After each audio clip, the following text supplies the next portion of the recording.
All right, welcome everyone. Very happy to have you here with us in this webinar sponsored by the theory section of ISA. I am Zainab El-Barnoussi, I go by Z, chair of the section, and very happy that our community had the luck to honor the work of Emma Hutchinson uh, and its sizable theoretical contribution to international relations theory. I would like to seize this opportunity to invite the attendants to join our section if they haven't already. It is a place where you can join a community of thinkers on international relations theory, and there is also the possibility to contend for 5 awards. Currently, the calls are out: Best Book, Best Conference Paper, Post-PhD, and Pre-PhD, Best Edited Volume, Special Issue or Symposium, and Best Distinguished Scholar Award. I'll be putting a link, but you can visit also our page at isanet.org. So in this session, we'll be talking about this very important work of Emma Hutchinson and emotions in theorizing world politics. I'm very also happy to have our dear member Asli Kalkivik from Istanbul Technical University lead this session. And I'll pass it on also to tell us about our wonderful panelists, and very grateful to have you with us. Thank you. Thank you, Zainab.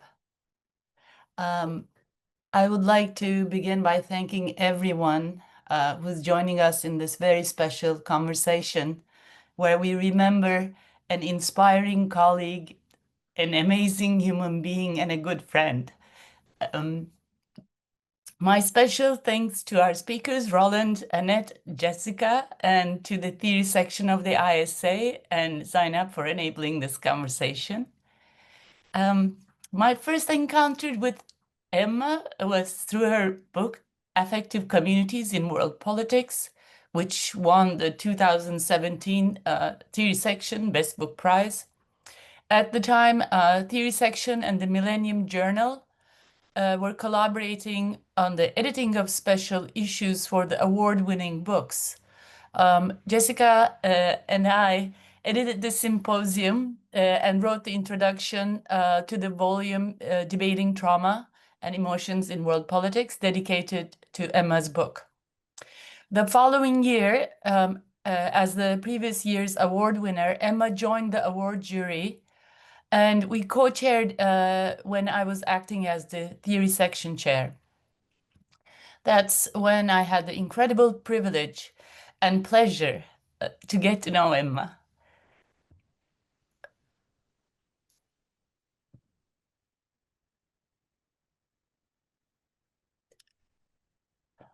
We exchanged infinite number of emails, usually quite long for any email exchange, and I called them my Emma emails, and met many times online.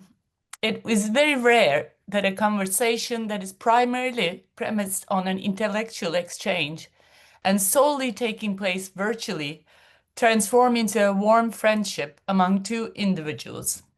Ours did. Therefore, I will not hesitate to note that this panel is undoubtedly the most meaningful one that I ever chaired. We have about 1 hour. Our speakers will each have about 5 to 7 minutes. We decided to keep them brief, our remarks brief, in order to leave time for our listeners to join the conversation. And please do. I think you can raise your hand, and then you'll be noted, and then you can always you'll be more than welcome. We intentionally want to make sure that a lot of us shared our thoughts about Emma's work and Emma's as a person. So on that note, I would like to give the floor to our first speaker, Roland Bleicher. Thank you. Well, thank you so very much, Asli, and good morning, everyone. It is good evening here. It's past midnight in Australia, and for a morning person, this is a little challenging, but I am absolutely thrilled to be here, and I'm very grateful that you have organized this panel in memory and in honor of Emma. So big thanks on behalf of Emma as well to Asli, to the panelists, to Annette, Jessica, and Zainab, to everyone in the ISA theory section, and to all of you here. I'm probably the least qualified person to comment on Emma's work. I'm far too implicated in it. So instead of engaging the substantive scholarly issues, I'd like to offer a few more personal comments as Emma's research collaborator and as her husband. I'll then step back, but I'm more than happy to elaborate or answer questions. The first thing to say is that Emma's health struggles and her physical vulnerability profoundly shaped her thinking and her ethical outlook on life. Emma never had the chance to lead a normal adult life. She had end-stage renal failure when she was a teenager, and ever since then led a life oscillating between long stretches on dialysis and 2 transplants, one that lasted 14 years and one that was very short-lived and very difficult.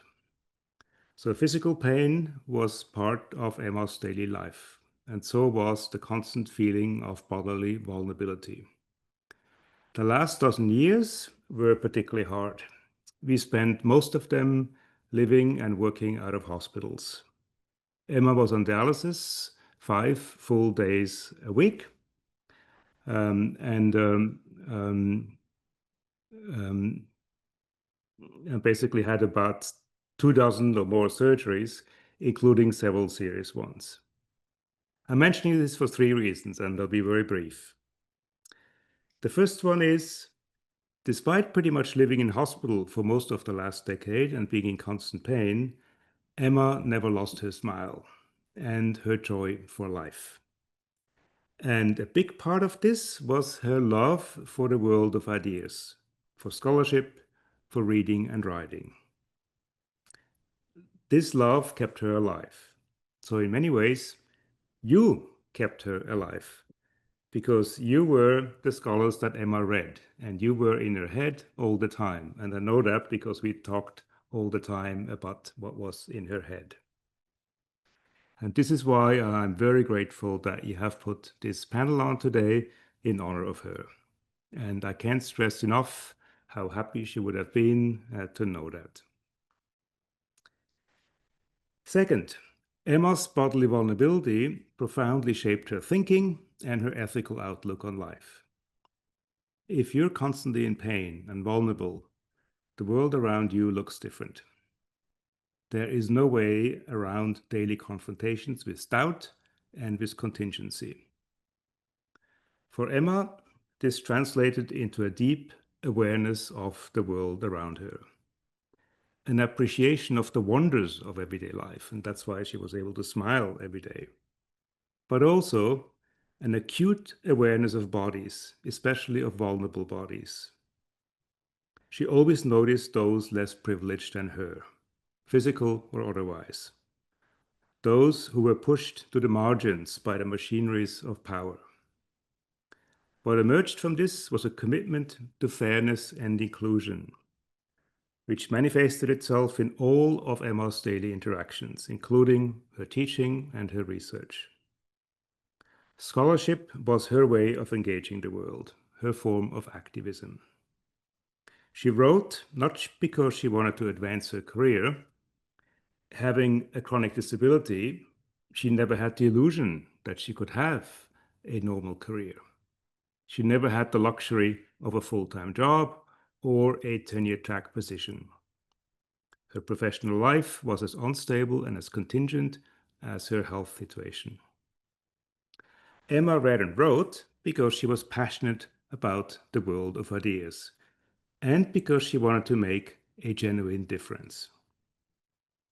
Reading and writing for Emma was a way to imagine a better world, one that is more free and more fair than the one she experienced, less saturated with pain and suffering.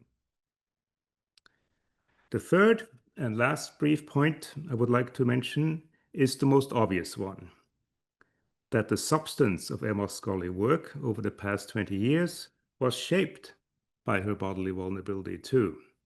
Her interest in trauma, her interest in emotions, and her focus on humanitarian responsibilities.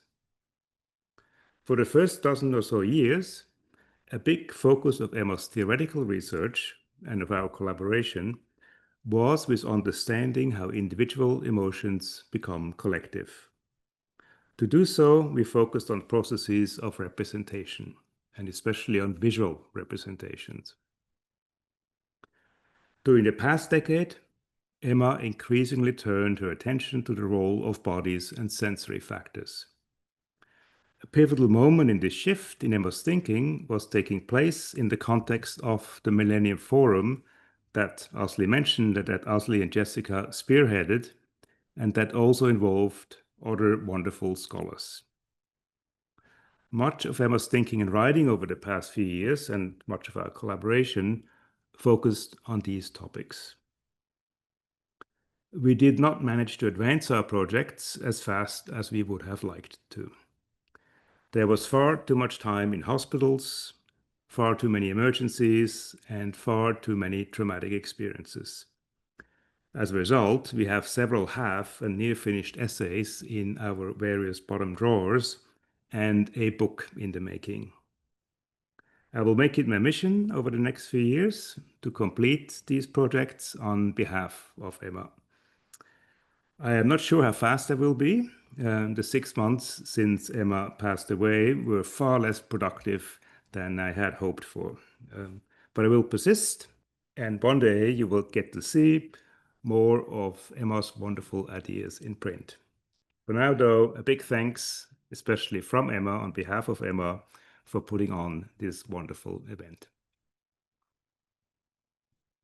Thank you so much, Roland. Thank you.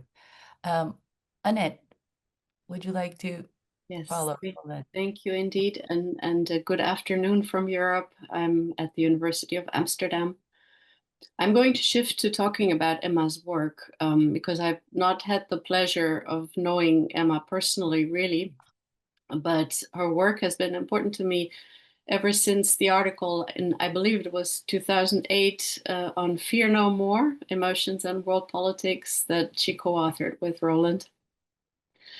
And it has been important to me because it highlights, of course, the significance of the affective dimension or emotional dimension of politics at all levels, really, not only at the level of international relations.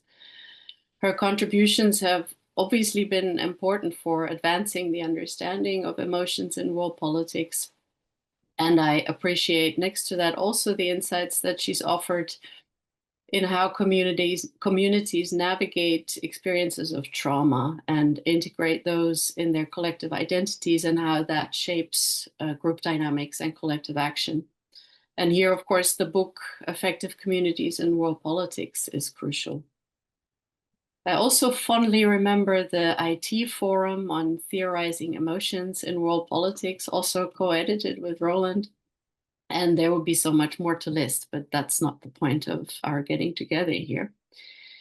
What I want to do is to briefly talk about what I think are the basics of Emma's ideas about community emotion and trauma, because we have some 100 participants and I'm not sure everybody has read Emma's work. So for the benefit of those who haven't, I want to briefly cover what I think are the basics. And I want to link those to the concept of ontological security, because I believe there's more to be made of the linkage between Emma's work and also Roland's work and the work done on ontological security. I'd like to touch on the sensibilities I share and the priorities I share with Emma's work, because there's really a lot of shared interest. And if there's time, I'd like to get into the challenges that are faced by work on emotions and work politics. There's many, but I want to focus on a few.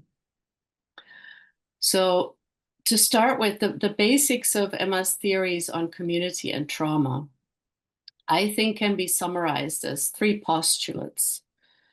The first postulate will be collective emotions are foundations of community. Emma argued that communities are to an important part formed and maintained through shared emotional experiences. And those affective communities rely on collective emotions like grief or hope to bind individuals together, create a sense of solidarity and a collective identity. And those emotional bounds, Emma believed, are as crucial as other social or political ties, and significantly influence the cohesion in the group and the resilience of the community. The second postulate is that trauma plays a crucial role in collective identity formation. Traumatic events like wars or natural disasters or a terrorist attack create intense emotional responses within communities. Shared emotional responses that can foster solidarity in the community or create divisions in the community.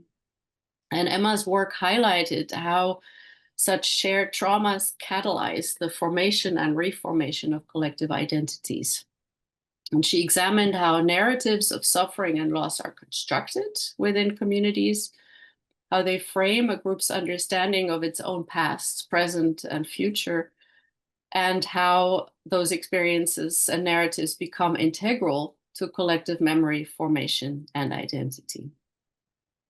And the last postulate is that political agents also utilize emotional discourse to mobilize communities, because Emma's work also looked at how collective emotions are managed, how they're represented, and how they're leveraged by political leaders and institutions to justify what they're doing and to mobilize support.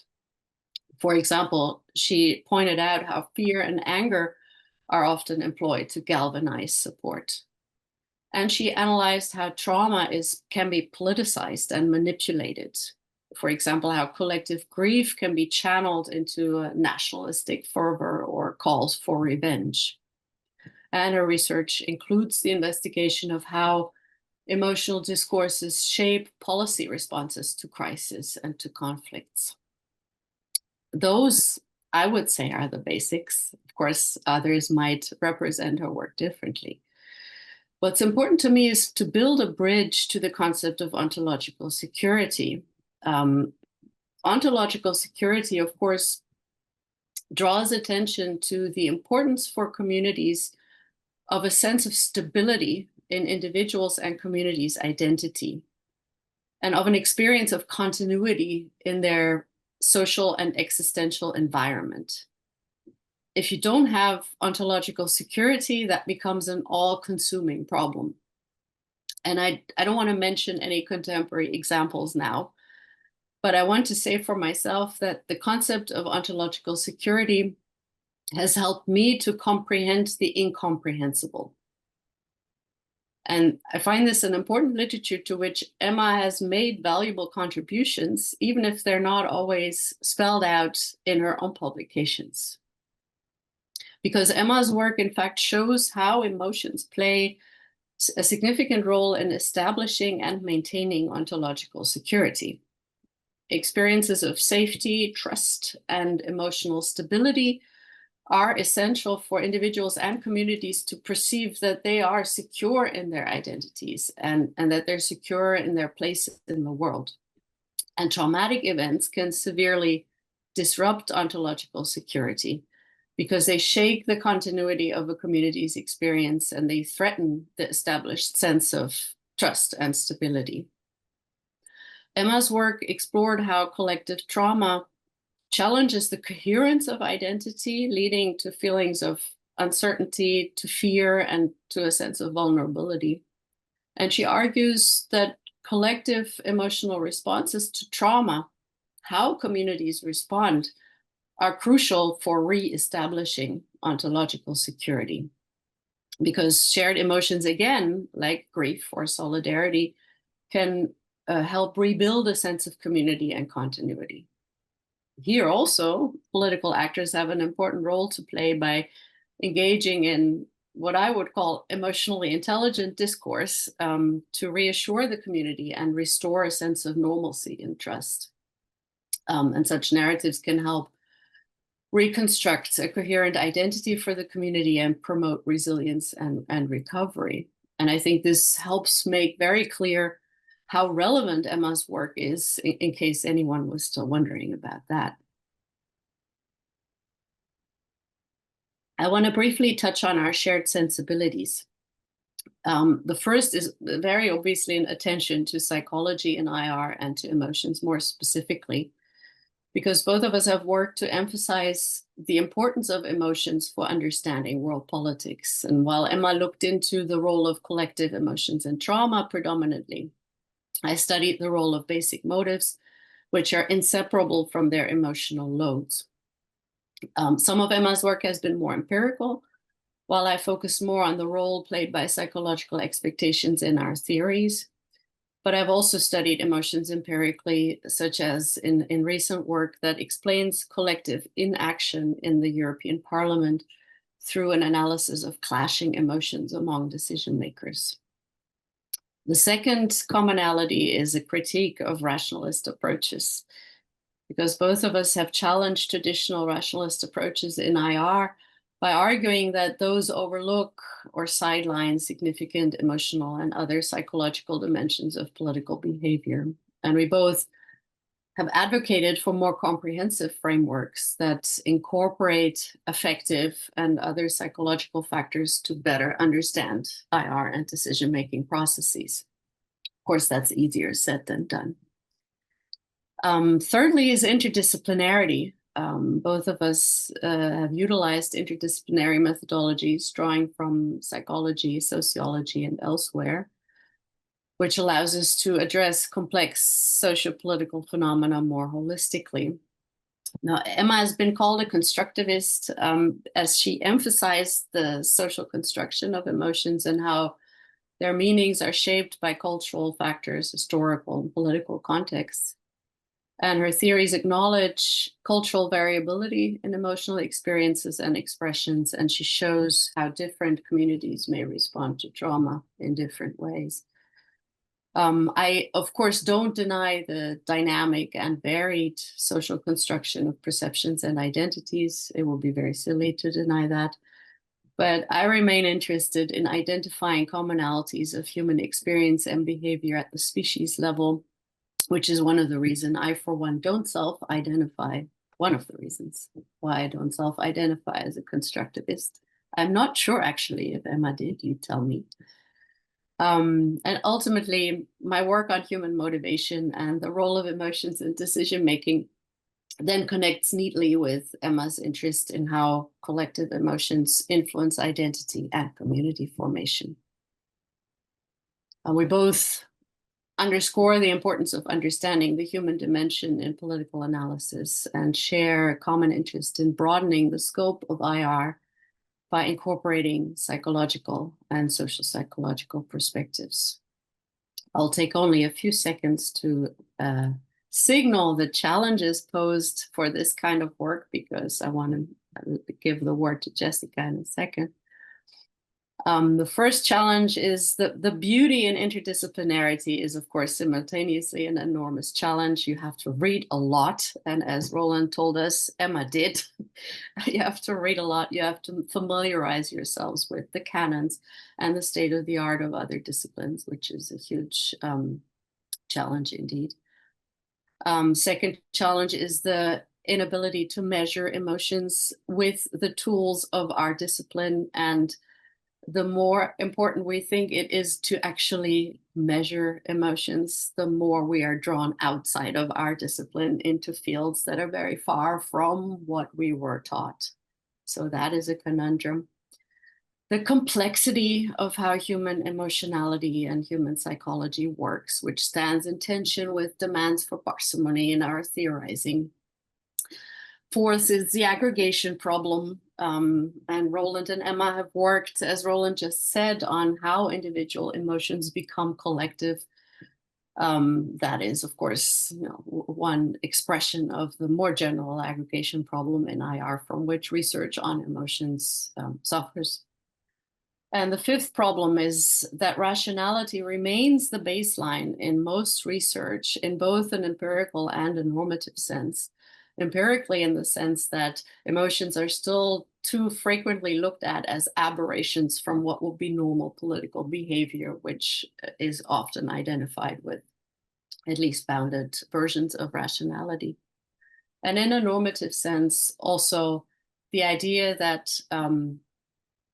explaining the emotional content of political behavior is the same as excusing it. Well, we can come back to that in the discussion. So these were the 5 challenges I wanted to raise: interdisciplinarity, measurability, complexity, aggregation, and rationality as the baseline. Thank you. Thank you, Annette, for this very, very wonderful contribution. Mapping out Emma's work for those who are not familiar with it, staging a dialogue with your work and her work, and kind of laying out the challenging questions that will keep Emma as one of our ongoing interlocutors. So that's very helpful. Thank you very much. Jessica, are you okay? You're not on fire, are you? Yes, sorry, I had messaged Leslie.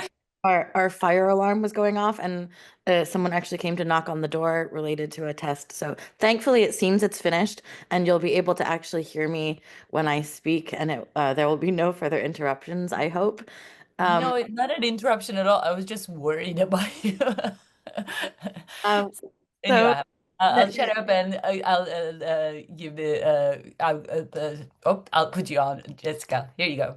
Okay, thank you so much. Yes, I'm so grateful to have the opportunity to join as a panelist today for this conversation honoring Emma. I think it's so wonderful to see so many colleagues joining for this conversation, a testament to the wide-ranging impact that she's had, both her work and as sort of a human contributing to this scholarly conversation. And so I want to talk a little bit about the contributions of her work, but also the contributions of her ways of thinking and engaging, and some of the impact that that's had on me, the influence her work has had, including on some of the way that I think about questions, and also in some of the ways that I teach some of these sorts of subjects in the classroom. And as I'll mention, I think Emma's work has really resonated quite a lot with many of my students. And it's one of the ways in which she will continue to have an impact in these conversations going forward. So as was already mentioned, her work assesses the complexity of emotions, primarily in the realm of humanitarianism. I think I've always considered her as this sort of thoughtful scholar who was willing to engage critically, who pushed the boundaries of how we approach and understand emotions. Perhaps most importantly, who asked really important ethical questions about emotions, about how we understand them, and about what their potential was in world politics. So I remember when I assigned her article on the politics of pity, and we talked a lot about in one of my classes on visual representation of human rights, we talked a lot about like the work that pity does, and her discussion of like the colonial stereotypes that emerge as part of these representations. But I also had an amazing conversation with my students about what it might look like to engage in like solidarity with the suffering of others, and the kind of like incredible potential to think otherwise that that these kinds of conversations introduced. So I think the potential in world politics, and she writes in some of her work that emotions make and unmake world politics. And I always found that kind of potential that she highlights to be quite potentially transformative. I think the way that she writes always struck me as being both quite sophisticated in its theorizing, but also supremely accessible. And I've assigned her work in my classes for quite some time at various sort of levels. And the article that I just mentioned, that it's in IPS on the politics of pity and the Asian tsunami, is an article that I return to over and over again. It might be one of my favorite pieces of her work. I think partly because it's very difficult for those of us that are interested in emotions to talk a little bit about to talk about how they manifest and to kind of like examine the process by which we access emotions. It's perhaps like the key methodological issue for those interested in emotions is like, what are they and how do we, I think Annette mentioned the measurability sort of issue, but this sort of like, how do we assess them? And for especially like graduate students that are looking to develop their own projects on these issues, the methodological question is quite difficult. Like, how do I engage in like a visual analysis or a discursive analysis of something that is fuzzy? Like, what does it mean? You know, like, how do I study its representations? And I find that that particular piece of hers is one of the most accessible pieces in the entire discipline in terms of this kind of methodological, like to offer methodological guidance to those interested in doing this type of work. And I think that's super important, like beyond the really important theoretical contributions that the piece makes, the way that it functions as a model for like burgeoning scholars, emerging scholars in the discipline about how you can engage with, you know, a body of newspaper articles, how you can ask and answer these types of research questions. And I will say that when I taught my visual representations on human rights graduate class a couple of semesters ago, my students said that that article was the most useful article, like the most interesting and useful piece the entire semester. So apologies to everyone joining us who works in the area of visual representation, emotions, etc. But Emma beat you all out with her Politics of Pity article. And like I said, I've assigned that several times, and the conversation is always kind of one of the most interesting in terms of the directions that it takes. As Ashley mentioned, after she won the ISA Theory Section Book Award for her book Affective Communities, Millennium published a forum on her book, and I was one of the invited contributors. I actually, I was not on the book award committee or anything like that. I had not read the book until I was asked to participate in the forum. It was on my sort of list to read, but my first encounter with the book was in the context of contributing to the forum. And I'm like everlastingly grateful that I was able to participate in the conversation. But I think Roland mentioned that a lot of the contributors pushed Emma to focus on the role of the body related to emotion. And I actually think even though other pieces of Emma's are more well known, that her response to the Millennium Forum is perhaps one of the best contributions in the field about the relationship between bodies and emotions. So if you haven't read it, because it's perhaps maybe a less read, one of the less read of her works, I strongly recommend to everyone present to sort of seek it out, because I think I'll say a little bit in a minute about how it pushed me to think differently, even though I was one of those pushing her to engage in this conversation as well. But I think that her response was sort of it not only exhibited the hallmark of kind of her way of thinking, but also highlighted one of the things that Roland mentioned, which is the tremendous impact that her own experiences had on the way that she approached some of these questions in terms of her research. She talks a lot about how bodies in world politics, especially suffering runs, can only ever appear and be felt through the practice of representation. She encourages us to confront representational strategies that regulate the visibility, invisibility, hypervisibility of particular kinds of bodies. And she suggests that it's absolutely integral to think about these representational strategies because it has a direct impact on who we care about and all of those kind of standard concepts that a lot of scholars of emotions think about, like compassion and pity and empathy and all of that sort of thing. So just a brief kind of personal story related to this. As I said, I was a contributor to the forum, and one of the comments that I made in my contribution was related to some of the comments that she makes in the preface to the book about her own experiences with pain, and about her own experiences of bodily vulnerability that Roland talked about. And as we know, she had sadly had a lot of direct experience with it. And when I first read the book, I thought, why don't we hear more about this threaded throughout the book? And one of the things that I said in my contribution was, why don't we see more of this, of her own sort of emotion, of her own experiences with pain in her writing? It was a time when it was the dawn of autoethnography in IR, and I was sort of like interested in that, and I thought it would have been useful to see that kind of methodological reflection. And in her response, Emma addressed these concepts sort of head on, and she said, how can so much be demanded of suffering bodies? Why do those who suffer have to do more than those who do not?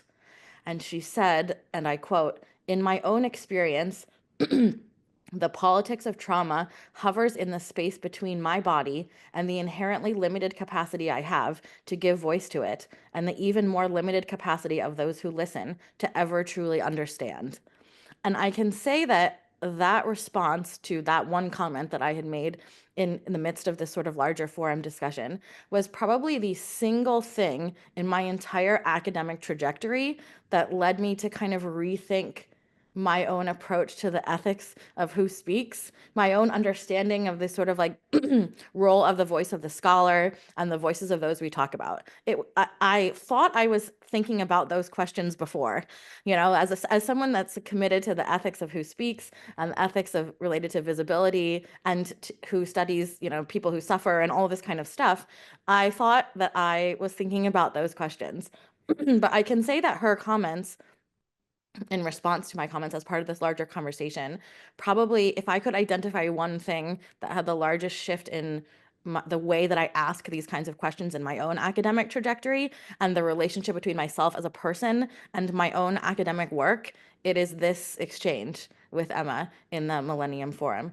And I think part of it is the way in which she talks about and asks about feelings of suffering. She talks about how political structures kind of and communities marginalize, exclude, forget. She talks about the feelings of suffering and pain and trauma and the sort of lingering impacts related to inequalities, injustices from events in the past. And in her response, she addresses herself and her own implication with regards to her own experiences, but she also addresses and this is what I find most impressive about her work more generally, is like, I don't know exactly how to put it, like the care that she shows for others, that you can see the voices of those who are often voiceless in her work. And she asks, you know, she says, bodies can tell us much, but not if we cannot hear or listen to them.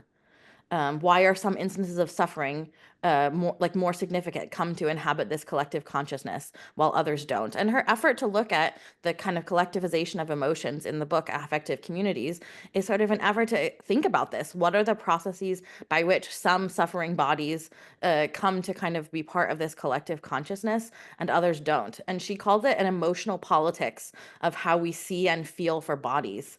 So I don't want to focus too much on bodies, but I just think it is kind of an interesting turning point in a lot of the kind of nature of this conversation that's worth revisiting for a lot of people who are asking these kinds of questions.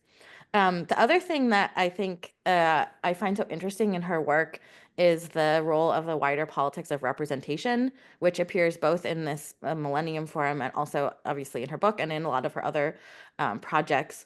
And it's both in the context of studying something like emotions that are difficult to kind of understand except through their representations, but also the ethics of what she calls speaking about the unspeakable and writing about the unwritable.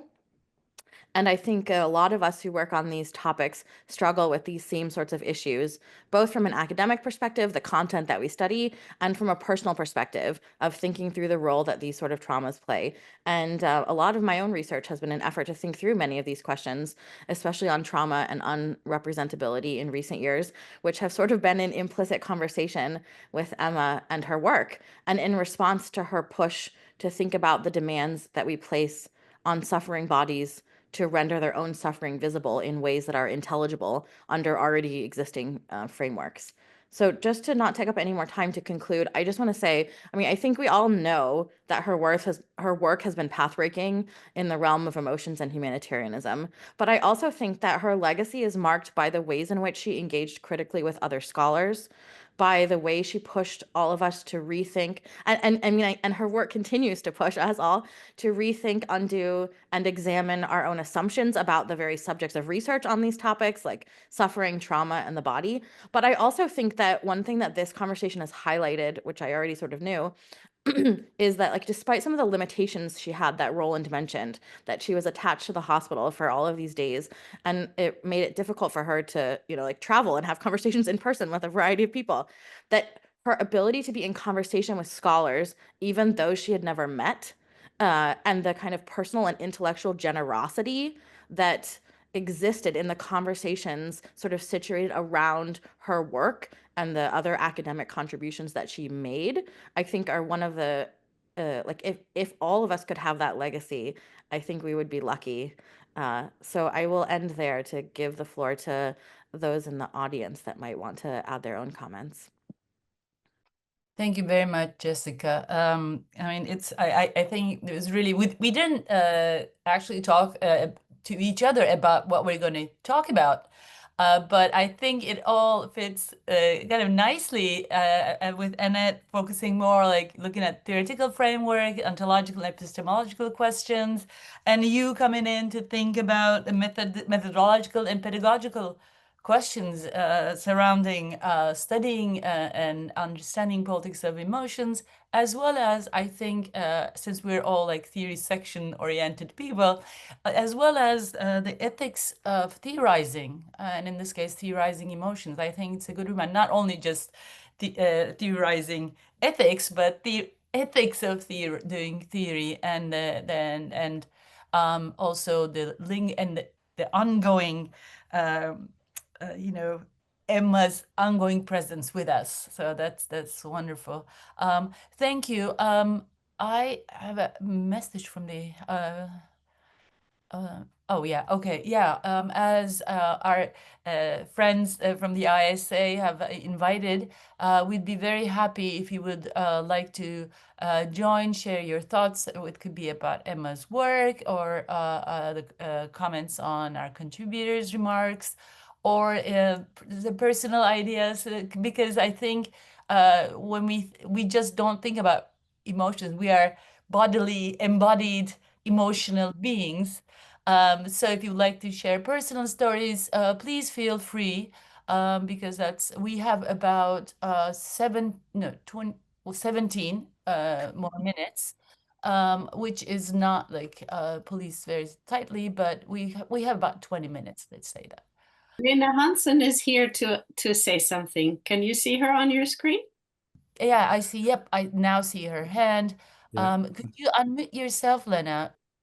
Thank you so much for this wonderful panel. I think just like so many amazing things have been said. So I just want to just thank you and really yeah, it's very wonderful to hear you talk about Emma's work the way that you have. I've worked on the visual and also some relationship between emotions and the visual, and Emma has been one of the trailblazers as you already pointed out. So I'm both very grateful for that experience and will also really miss her. I think the difficulty of theorizing the way in which that images come out and be part of the collective and how they work in terms of creating communities is really, really difficult. And I think just like Emma has made such a contribution to getting the questions right. Because I think that that's also a big part of is how we put the questions to what we do. I would say that, and it's a bit now I'm sort of in the sort of a little bit back to the sort of zooming, and I don't know what's happened to the camera, but I think it sort of speaks to also the significance of the presence of the body and how the mediations of that also work, which also was very much what Emma was working on. So I just want to say, like, I was grateful to be able to come to Brisbane and meet Emma on 3 occasions, and also just to see how she was in a room, and the engagement that she made with people, and how big of a part of the community I could see that she was in Brisbane. Of course, your collaboration, Roland, but also to see her around, around other colleagues and students. And so I think also I just want to say, like, one of the things that really struck me was how engaged she was. I mean, you all spoken about that as she was, in writing, but also at a personal level, and curious and how that sort of, and she was also very fun. You know, this is such a difficult circumstances that she was working under. And you see, Roland is saying, like, you know, the appreciation of the everyday, but she was also really fun. And I think that's also, you know, something you can see that translates into her writing as well. I think, you know, you were saying, Jessica, there's a lightness to her writing, right? Which is not easy to achieve when you're writing about the topics that she did. So I'm really extremely grateful to have been able to have that personal experience as well. And finally, I was going to say that, you know, the text remains. And I'm absolutely positive that the significance of Emma's work is only going to get bigger and bigger. And that these are really works that when you're looking back, you know, 50 years from now will be even more recognized. I mean, they're already recognized, of course, with prizes and so on, but there's a longer stretch of time as well. And I think that significance will only grow. So I'm really looking forward, Roland, to the many installations of what you have in the drawer and you know, to be in conversation with that. So in that sense, I think also, you know, that there's also sort of just that appreciation and of what she was able to carry out, and I can't wait to see what comes out of those drawers. So thank you very much. Thank you, Lene. Yes, thank you so much for your remarks and for sharing your personal experiences of meeting Emma. Please do not worry about your camera. I'm just learning about it. There's this promoted speaker idea at ISA, which disables cameras. So please, our contributors, do not worry. There's nothing wrong with your camera. You're just a promoted speaker. By the way, I realized that I forgot to mention, if any of our panelists would like to respond, Roland, Jessica, Annette, if you would like to, you know, respond to any of the commentators, please do let us know, and please jump in, because we don't really need a very structured thing, I guess. Yes, I don't see any other hands. If I'm missing, oh yes, Jordan Edwards. Jordan, hi. Hi, can you hear me? Yes, we can, Jordan. Okay, perfect. Thank you so much for organizing this event.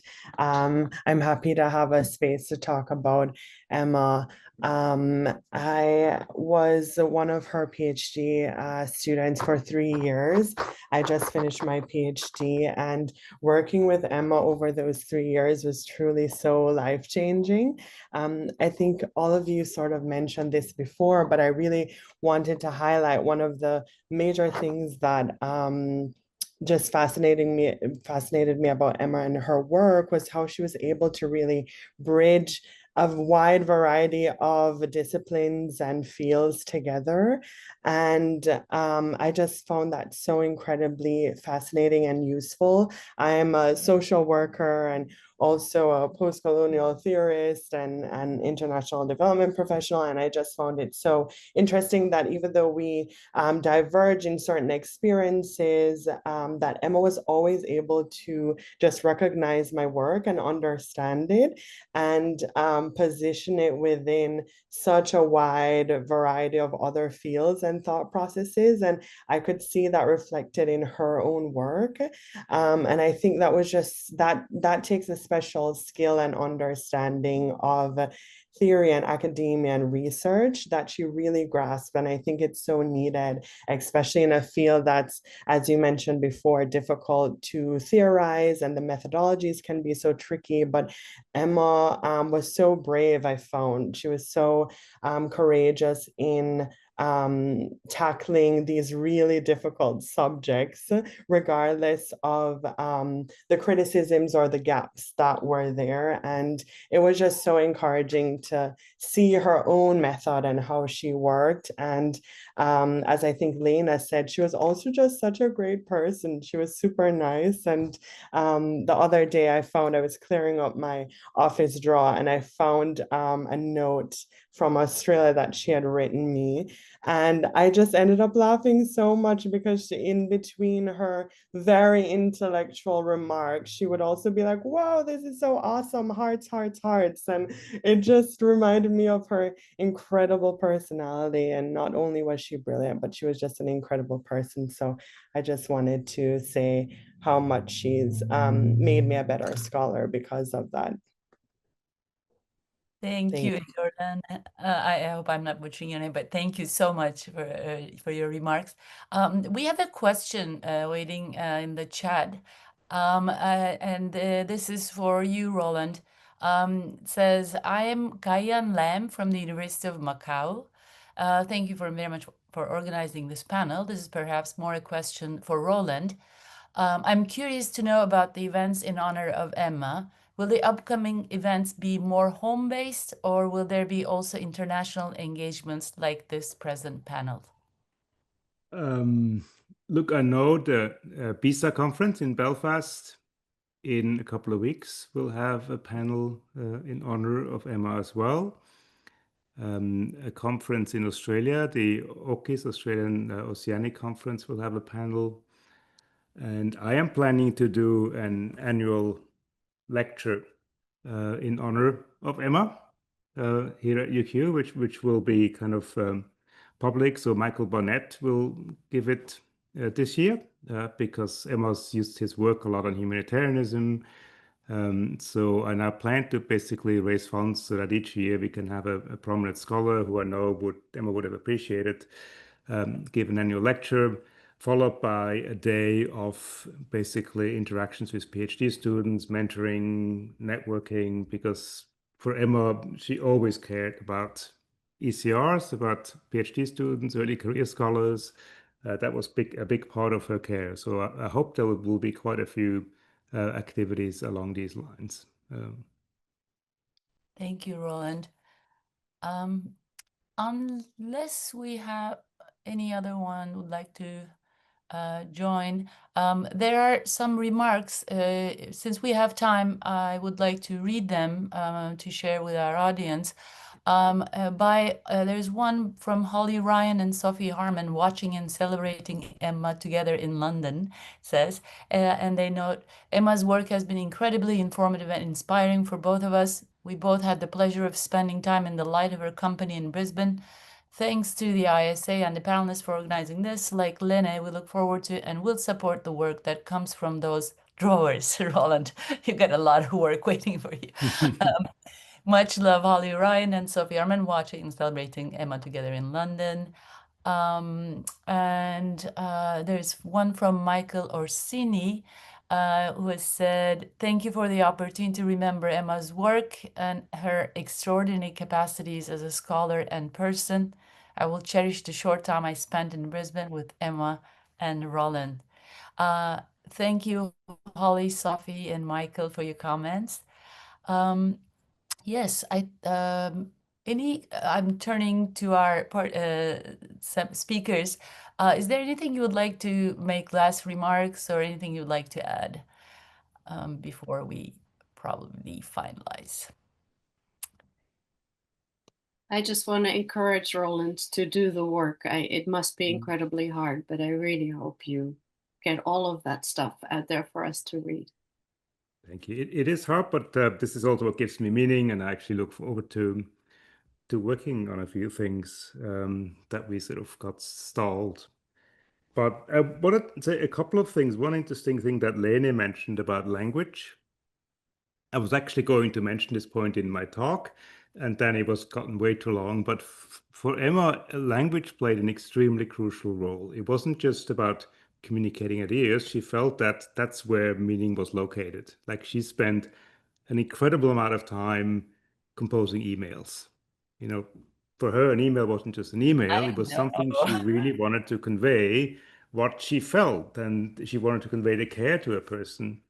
And that was the case until the very end. Like the last few months were difficult. She had her left arm was paralyzed. She had 2 fingers amputated on the right hand. And I would often sort of do a draft, or I would, she would dictate something. And she would always feel that my drafts were too Germanic, They were too direct, too pragmatic, and she always insisted on what she called Emma-fying the email. So she would, until the very end, spend a huge amount of time rephrasing my drafts to make sure the email contained the kind of meaning, the kind of care that she wanted to convey. And so for her, language was an extremely crucial part in her writing, in her communication, because it was the location of meaning. So lots of other things I could say. I just reread her Millennium essay, Jessica, for something I'm co-authoring with Emma, and I got stuck at exactly the same passage that you mentioned in the conversation with you about the responsibility of suffering bodies, and how she sort of stressed that the witness has a responsibility as well. And that was exactly the passage I underlined and said I gotta come back to that. But I don't want to monopolize the conversation, but I just want to thank everyone, Annette and also Jordan. It was lovely to see her, and Jessica and Lene, and Sign Up and Asli for organizing all this. I know Emma would have been absolutely thrilled and honored and happy to know that we have organized that. So a very, very big thank you. Thank you, Roland. Oh, there's messages coming up, but before we turn to them, thank you for this new contribution to the lexicon of a scholar, Emma-fying an email. So we should probably all be attentive of that too, because I get lots of pragmatic and just poof emails, except for Emma. And so I went back. You read her article. I read my Emma emails. They were like full of smiley faces and then a huge paragraph, like very intellectually engaged. So it was amazing. So Emma-fying an email, I will always try to do. So we have a few more minutes, and there are some comments coming down. So there's one Eloise Weber, who says, "We all miss Emma so much. She was also a very committed and dedicated director of Equity, Diversity, Inclusion Committee." Then Anna Tengalao, thank you all for bringing us together to remember Emma. Not only she changed the ways we think about emotions, but also the way she wanted us to be with each other. The care with which she wrote and supported her students also was so amazing. Every time I read her work, I'm reminded how brilliant she was and how much she means to all of us, not only as a scholar, but as a person who took all her relationships deeply. And yeah, I think that's it.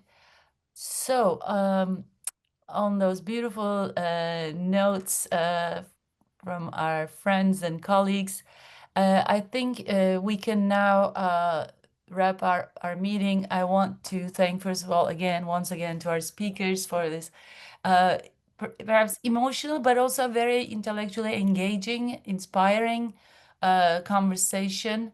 I'm sure a lot of people will take a lot of cues from it. I hope they do.